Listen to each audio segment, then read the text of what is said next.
తెలంగాణ రాష్ట్రంలో జరుగుతున్న బీసీల అత్యధిక జనాభా ఉన్న బీసీల ప్రధాన సమస్యను మన తెలంగాణ రాష్ట్రంలో ఇవాళ 42% రిజర్వేషన్ల అంశంపై కొట్లాడుతున్న సంఘటన మనందరికీ తెలిసిందే.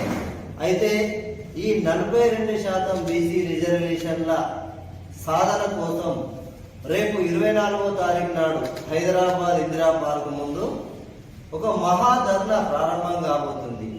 బీసీల కోసం నార్త్ ఇండియా, ఇంతకుముందు బీహార్, తర్వాత దక్షిణ భారతదేశంలో తమిళనాడు తరహాలో బీసీల నాయకత్వంలో బీసీలకు అత్యధిక జనాభా ఉన్న ప్రజల్ని అత్యధికంగా మోసం కాబడుతున్న ఈ తెలంగాణ రాష్ట్రంలో ఒక చైతన్యాన్ని తీసుకురావడం జరిగింది.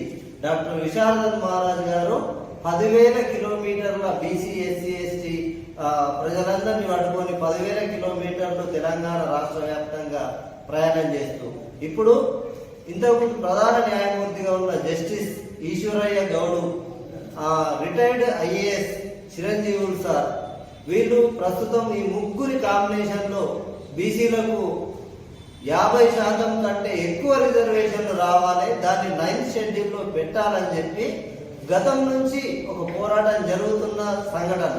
అయితే దాన్ని రేపు 24వ తారీఖు నాడు ఒక ప్రారంభంగా ఇందిరా పార్క్ వద్ద ధర్నా నుంచి ఒక మహోద్యమాన్ని ప్రారంభించడానికి తయారవుతున్నాం. కాబట్టి నిర్మల్ జిల్లాలోని బీసీ ఎస్సీ ఎస్టీలు ఈ ఉద్యమాన్ని బీసీల కోసమైనా సరే బీసీ ఎస్సీ ఎస్టీలంతా వాళ్ళకు మద్దతుగా నిలిచి, ఎందుకంటే అసలే చైతన్యం లేకుండా సమాజం బీసీ సమాజం ఇయ్యాల. ఎందుకంటే వాళ్ళ మీదనే అగ్ర కులాలు కంప్లీట్ వాళ్ళ సాంస్కృతిక నేపథ్యాన్ని రుద్దుతూ వాళ్ళను తమ చైతన్యానికి చేస్తున్నారు.